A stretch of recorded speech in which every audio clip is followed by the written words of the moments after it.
E o professor Savares, pegando o gancho aí do que vocês estavam mencionando, né, da linha A, tem a linha B também que fala que tem que constar, né, tem que colocar, o senhor até mencionou já, a atividade da qual o autor alega estar incapacitado.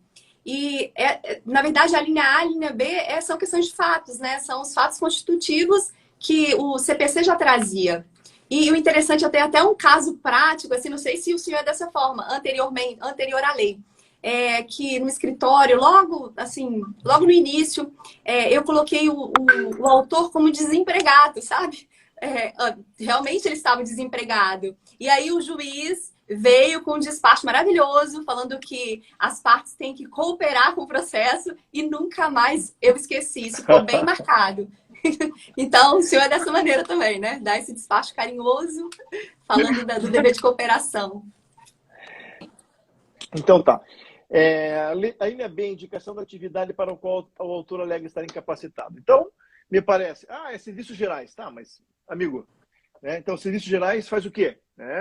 Detalhe um pouquinho, demanda esforço físico, trabalha quantas horas. Veja, não está na lei isso, mas é o espírito, a ideia assim de procurar detalhar, de procurar, porque muitas vezes é colocado de maneira genérica na petição inicial. E lá na perícia acaba se percebendo, na anamnese, aquilo que você acaba descobrindo, veja que coisa louca, você acaba descobrindo a função da pessoa na anamnese, quando o perito coloca ali, porque senão o juiz nem consegue entender a condição laboral, quer dizer, as atividades que a pessoa executa. E não raro também havia um descompasso entre aquilo que estava na petição inicial, alegado como atividade do segurado, e aquilo que se tirava da perícia. Então, muitas vezes, na petição inicial, diarista, aí vai lá na perícia, dona de casa. Tá, mas o que ela é, afinal, diarista ou dona de casa? As exigências são distintas. Ou então ela é diarista, mas atualmente se encontra desempregada, está como dólar, alguma coisa assim. Quer dizer, a gente vai individualizando. E esse detalhe ele é importante, esse da linha B, indicação da atividade para o autor. Nós estamos falando, para você que chegou agora, da Lei 14.331 de 2022 e na redação que criou no artigo 129A da Lei 8.203. Estamos no inciso primeiro, falamos da linha A e agora estamos falando da linha B, que fala da indicação da atividade para o qual o autor alega estar incapacitado. E essa questão me chamou a atenção de indicação da atividade do autor, porque ela serve para muitas outras ações em matéria previdenciária. Alegação de trabalho urbano, alegação de trabalho rural. Exerceu atividade rural. Aonde foi essa atividade? Em que localidade? Qual era o período? Estudava juntamente naquele período ou não, quando era reconhecimento de tempo rural, não é para fins de aposentadoria? Qual era o grupo familiar? Quer dizer, detalhamento. Me parece que isso é uma coisa importante, porque eu detalhando, olha, ele era o irmão mais velho, começou a trabalhar com 6 anos de idade, eu consigo entender que era indispensável aquele trabalho, até para fins de reconhecimento do trabalho rural, anteriormente a 12 anos. Então, esse detalhamento, essa cultura que vai ser criada nas petições previdenciárias de benefício por incapacidade, ela tende a se espraiar para outras ações. E isso vai cooperar para uma boa instrução processual, melhor compreensão da tese da petição inicial. Agora, vocês sabem melhor do que eu que tudo isso vai passar por uma boa entrevista primeira com o segurado, com o cliente, no momento em que você vai catalogar aquelas informações. É um trabalho de paciência, é um trabalho para se compreender o que a pessoa está falando, para que a gente possa atender a exigência legal também, né? E sem contar também, o professor Savares, que ajuda até numa possível reintegração, né? Indicando já atividade. Então, é muito importante mesmo. Exato, sim. Exatamente. Agora o juiz vai ter que ter mais pulso firme também, porque se a gente for pensar com relação aos laudos que vêm sempre superficiais, e tem toda essa exigência, né? Então, o advogado com a petição inicial. E o juiz também vai ter que tomar cuidado com os laudos que vêm sempre Eu fico pé da vida, aqueles laudos de 2 folhas, né, com prejudicado, etc. Né? E no juiz tem indeferimento de laudo também. Será que vai ter indeferimento de laudo? Se você me permitir, a propósito dessa tua pergunta, nós estávamos hoje, o professor Daniel Machado Rocha e eu, agora há pouco até sair, de uma dinâmica de atividade junto com servidores, analistas e técnicos da Justiça Federal de todo o Brasil. É uma atividade à distância que é organizada pelo Conselho da Justiça Federal. Então foi muito legal, tem sido muito legal. É um curso à distância. E hoje nós tratamos do tema, objeto da live aqui, da Lei 14.331 de 2022.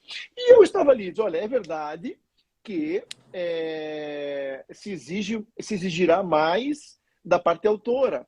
Isso exige mais também da própria justiça, percebo, no setor de atermação, quando o segurado chega lá para declarar, e nós mesmos encaminhamos uma petição inicial, não é? Porque quando nas hipóteses em que a pessoa não é assistida por um advogado. E meditamos numa questão que talvez vai ficar para uma outra live, porque não é objeto desta, mas quando se fala da prova pericial, a propósito do que disse aqui o Gabriel, o parágrafo 1º do artigo 129, ele vai dizer o seguinte: se o laudo pericial estiver em dissenso com a perícia administrativa, com o laudo administrativo, o perito terá que dizer de forma fundamentada as razões técnicas e científicas que amparam o dissenso. Especialmente, e daí continua, incapacidade, data de incapacidade e etc. E daí fala, mas se o médico perito concordar com mantiver o resultado da decisão proferida pela perícia administrativa, o juízo poderá, ouvir da parte autora, desde logo, julgar improcedente pedido.